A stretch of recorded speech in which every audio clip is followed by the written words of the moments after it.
Hi there and welcome to my channel. If you are new to this space, kindly subscribe to my channel, like the video and you leave a sweet comment down below. Before I go on to the video, I would like to say credit go to the original creators of these clips. And this video is not to humiliate anyone or laugh at anyone. It's just for educational purpose only, it's just to educate. Deportation is not easy to anyone. Deportation, first of all, it drains you mentally and also financially. It's not easy. It strains you very much financially. It's not easy. It's not something that you wish someone to go through, but it happens. As you can see, majority of people go to different countries. They migrate to different countries for different reasons. Some people go to different countries because they are where they are coming from, there is war, or they're just joining their families, or others go to different countries so that they can go for greener pastures. So there are various reasons why people go to those countries.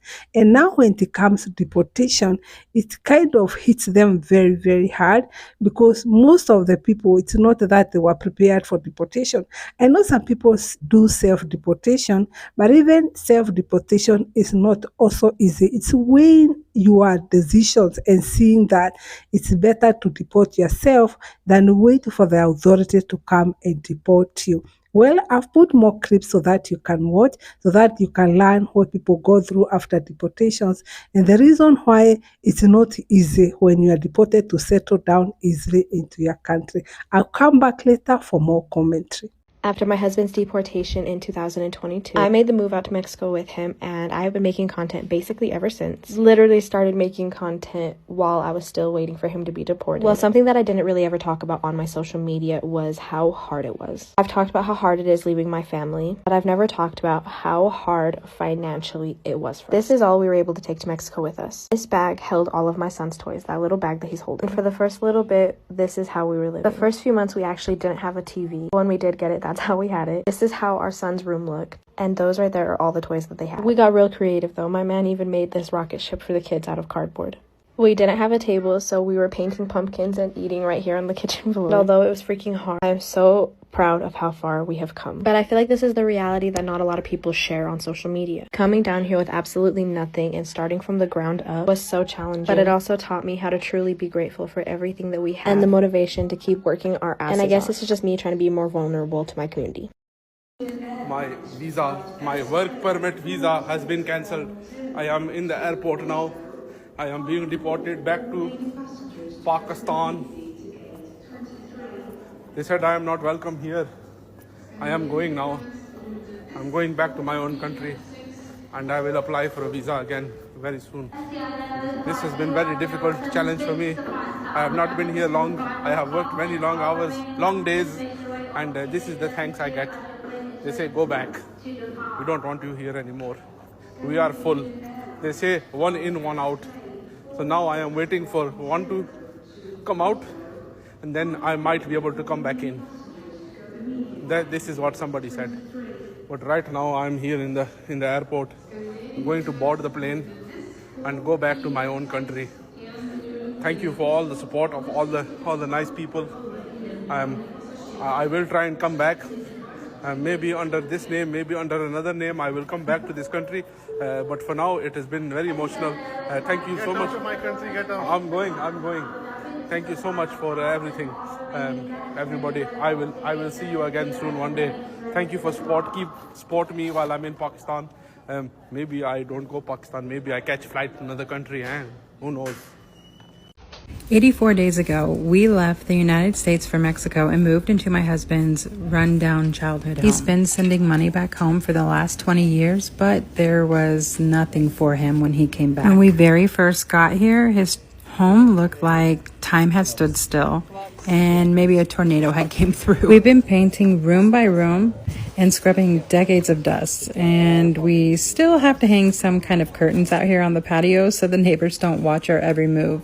It's definitely different than living in the United States. The pace here is slow like your to-do list can wait until tomorrow type slow. This is finally starting to sink in after 84 days because in the US, my husband worked probably 60 to 65 hours a week, and it was go Go to work, come home, eat dinner, shower, watch a Netflix movie, go to bed, rinse, repeat. It's just a total culture shock after years of just sprinting through life in the States. I don't say that I hate it, but it's definitely something that I had to get used to. Little by little and day by day, we're definitely finding our new rhythm. Another thing that's quite different is we live probably 2 hours from the coast, so rain every day. It's like living in Florida. I've never lived in Florida, but I've visited Florida, and it seemed to rain like every single day I've ever been there. Don't get me wrong, I love a good rainstorm. One thing that's kind of weird about redoing everything in the home is now his brothers and his family see what we're doing, and everything we're doing is kind of like, why are you doing it that way? You should do it this way, or why are you even doing that? But it'll all work out. Life in Germany, money was not a problem. Food was not problem. This is things now what I've seen here. It's very, very difficult. Right now I'm cooking mutura because I was a chef in Germany. So I'm just looking for a new opportunity now, and until I get something, I am the mutura guy. They call the mutura guy from Germany. Yes, and yes, we'll see how life is going to be. Because right now I have another wife here in Kenya, and we have already 2 children again. So life is very difficult. For the beginning, I had a lot of money when I came, but I was trying just to get into this life first, to speak Swahili, to know even how life goes in Africa. So since I came back, life is very difficult for me because I was not used to speak Swahili. I was not used to be with a lot of black people. The most people were white. I was called. Come with me to self-deport my mom after being in this country for 36 years.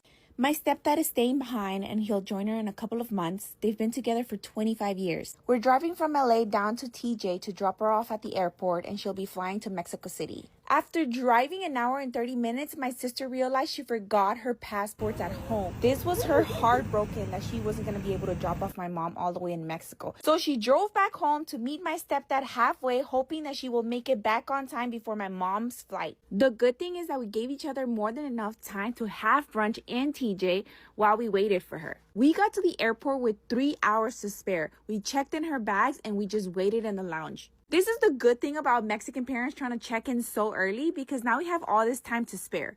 Look at Miss Diva getting ready. And my sister made it with 45 minutes to spare. You made it!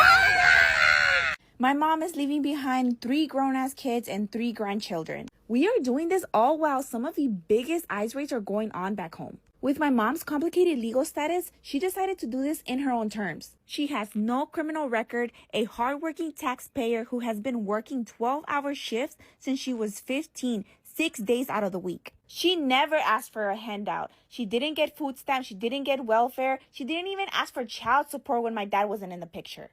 She asked me to not cry, to let her go in peace, to take care of myself and not to trust all these new people I'm meeting. And I told her I'm protected, to not worry about me, and that I'm gonna go see her very soon. As the eldest sister, I stayed strong. I wanted to make sure that she knew that everything was gonna be okay.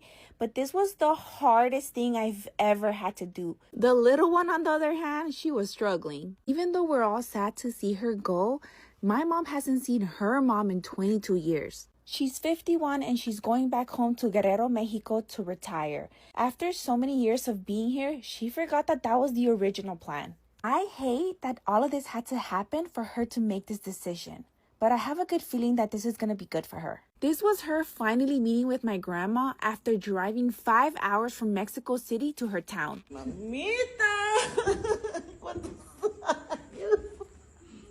If you have your parents close to you, don't forget to hug them today. And for everybody that voted for this, f*** you. All right, y'all, what's good? For those that are curious about my new living situation, so I moved to Luang Prabang. This is where I work at. Stop by and see me. That's my little reception area. We closed right now. We're already closed for the night. Little parking area here. Spots to relax. We run a little shuttle in the morning and late afternoon to the night market. Got a little gym area right here. I've actually been working out for the past couple of days. Nothing too heavy, you know. Fellow American here from Texas. Say what's up, bro. Hey, what's the deal, man? We out here for real. Alright. That's the kitchen area. I cook at night. Through there is gonna be our little cafe and everything. Swimming pool in the back, well, just above that little red area right there. That's the dormitories. Alright. Basically got a personal bathroom here. That's dope.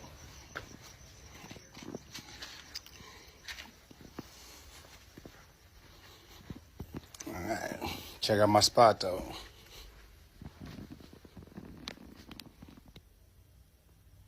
Made a little homie, you know what I'm saying? Finally hooked that up.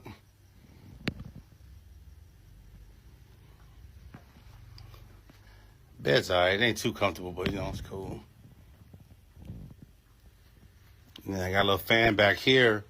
I dry my clothes, y'all. I could dry it outside in the daytime, but it'd be too busy.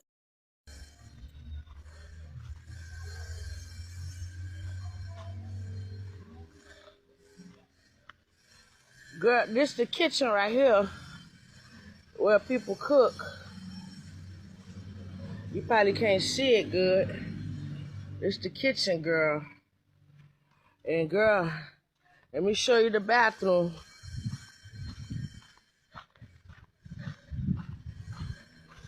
This is where you take a shower at. And let me show you where you use the bathroom at. You see that hole?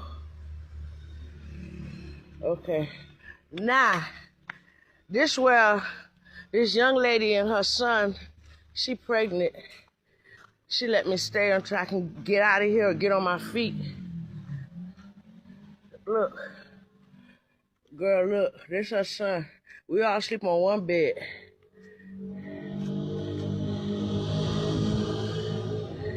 Life is hard up here, girl. This shit is crazy. Guys, imagine in a month's time we are going to be 1 year in Kenya with my child. We were deported from Germany, if you do not know. And I'm so proud of I'm so proud of myself. I am so proud. You guys that were waiting for me to be homeless, to pass through shit, you know, I'm so proud of myself. I don't believe we are 1 year. 1 year, imagine. 1 year. I'm just remembering how some of you older women who are old enough to be my mother, who are old enough to advise me, were literally cursing me, wishing me bad that I'll come back to Kenya, I'll suffer, I'll pass through shit, Kwani, is our God so evil, so bad that he'll bring a child like me to this world and he'll make me suffer in my childhood, he'll make me suffer in my teenagehood, he'll make me suffer in my young adulthood, and then I should suffer more? Like,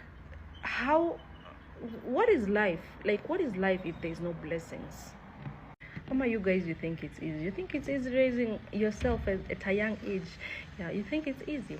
You think it's easy at a young age, growing in different environments. At age 5, I was in this place. Age 8, I was in this place. Age 10, I was in this place. Age 11, I was in this place. Like, all my life I've lived with different people, including even a house help. I was left with a house help almost for 1 year. And you guys, you think it's easy, like, passing through all that?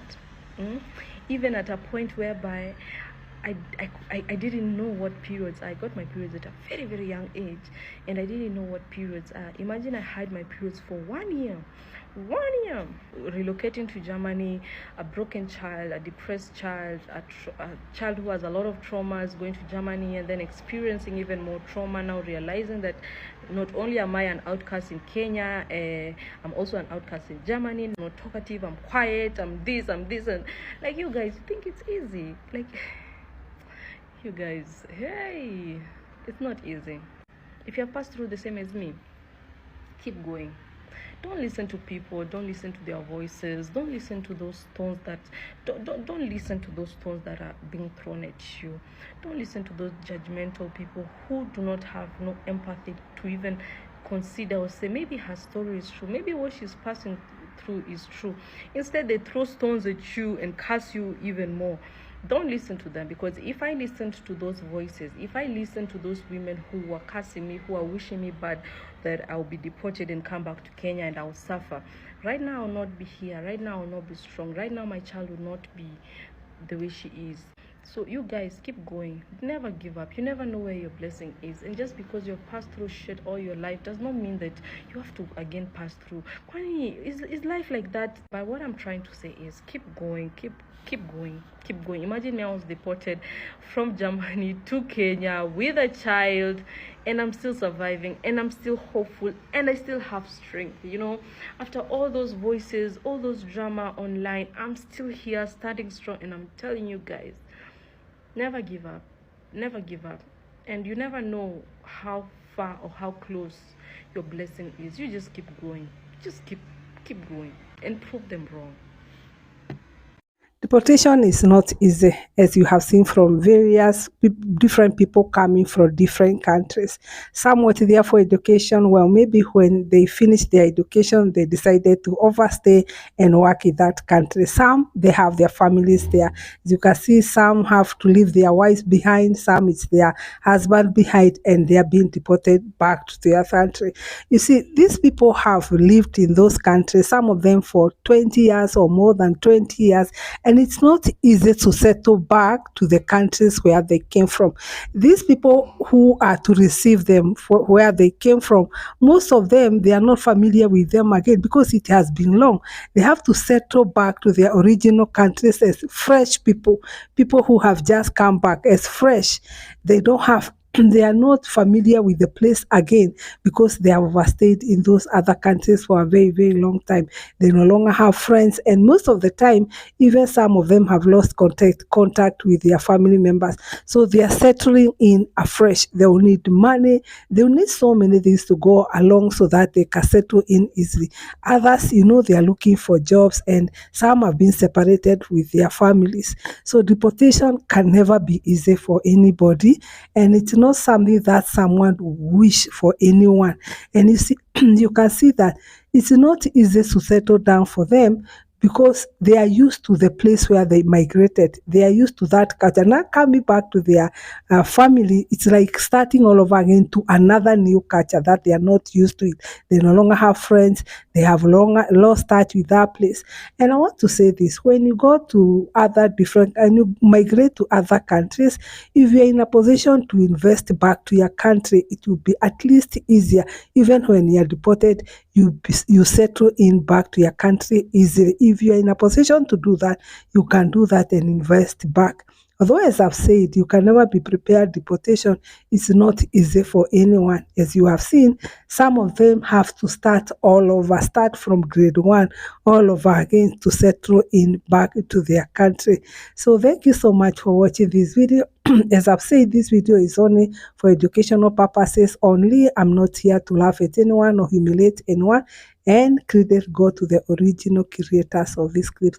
Bye, and see you on the next one.